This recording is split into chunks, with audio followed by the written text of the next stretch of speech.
Hey, I'm not that old. So, Dad, fireworks tonight? We're having that barbecue tonight, son.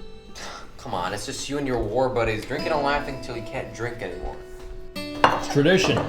And tradition is important. Food in mouth pop.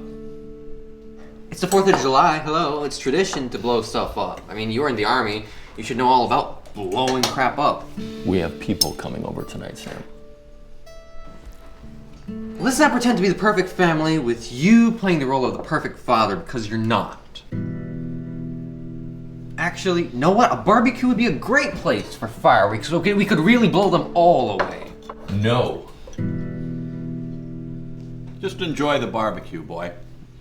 Burgers and some nice people, some nice music, and maybe Kurt will bring his daughter again. I don't care about that. The hell you know? Just wanted to shoot off some fire. Oh, you'll have to be faster than that, old man.